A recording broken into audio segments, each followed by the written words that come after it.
everybody was, of course, you can look here, and this is just 8th grade science, and this is how they fared out in the domains. So you got matter, energy, motion, waves, and force. These are all the units that they're gonna cover for this whole year. All right, and what you'll kind of look at and you'll see is how it was showing that the number of students that took the assessment, the percentage of students, and their level of achievement. And the one thing that we wanted to focus in on when we came in, this is 22's data, was we wanted to kind of lock in on our ESC students, right? Mm-hmm. That was the conversation we were having. All right, and so this is unit 1, standard 1. This is the formative assessment. What you see here is like, it was only 92 students, and you're gonna see that number increase because Ms. Youngblood's data is gonna be coupled into this as well. Mm-hmm. But initially, we had a lot of our kids that weren't mastering at all. All right, and this is when school first started, so it kind of makes sense, right? You come to school, get your first little formula, you're not engaged. I'm not motivated. I don't have any grades. Everybody got an A right now. So they kind of bonded, but then what we kind of locked in on was that column right there is what we have highlighted. All right, we wanted to figure out how could we shore up our tier 1 instruction so that we're getting them more engaged, because across the county, not just here, that was a big issue. That along with our ESOL students. So as we matriculate, you see Formula 2 gets better. All right, we don't have 80% not mastering. So you can see where Ms. Lampkin is really doing a good job. She's knocked down maybe about 30% of the kids that didn't master. Maybe they're a little more motivated and taking it seriously. But yet still, right, you see our ESC students. And so our ESC students at this juncture, it looks like, okay, they're really sinking because it's increasing exponentially. Hey, I'm so sorry, I'm late. No, you're fine. Come on, we're just having some data talk real quick before we get into collaborative planning. And I said, look, Ms. Lincoln asked me to open the door. I was like, no, this is student. I'm glad Ms. Watson. You'd have been mad at us. You'd have been mad. All right. And so, just to catch you up, right? So the last conversation we were talking about our ESC kids and what we can do to support them and get them on track.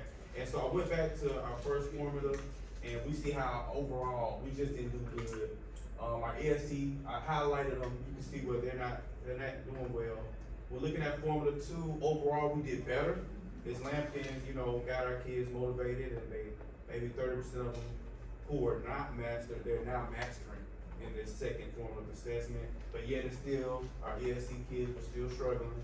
We looked at some of the questions that we saw were catching up, majority of the kids because they weren't doing well. So see, these are some of the questions. All right, we move on to Formula 3. Formula 3, this is like ebb and flow, middle of the road. We got about 50 to 55% of our kids that's not mastering. But we're doing better, all right? Yet and still, our ESC kids were struggling.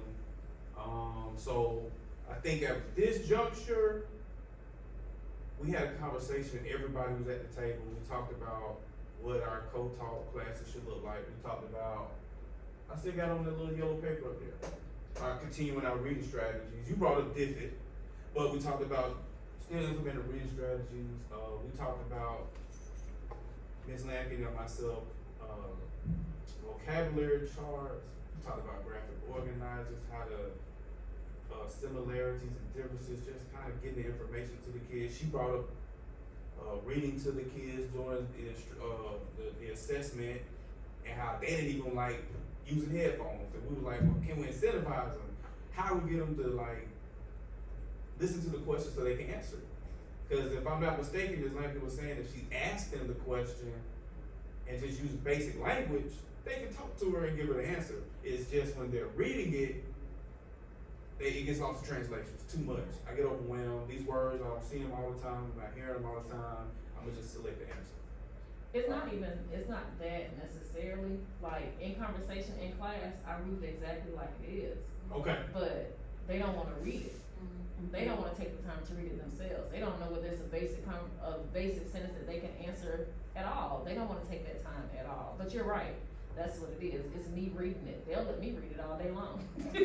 Right. But, cause we talked about it, it's the same language, it's the same verbiage they've heard with the warm up, nothing has changed. It's just now they have to do it themselves. And they don't want to. They're lazy. Yes. Okay. So look, I'm gonna move. They don't wanna break down the question to see what it's actually asking, they'll go like, okay, first part, let me go. And I'm like, but the question's at Yeah, But you're right. that's a struggle. So again, we go back to the drawing board. What are the questions? What are the distractors? What's catching our kids up? What are they struggling with? And these are some of the conversations I remember having with Ms. Lampkin. And then we move on to Formula 6. Now you see the students number has increased because now Ms. Youngblood is added into this equation. We're just looking at science overall on 8th grade level.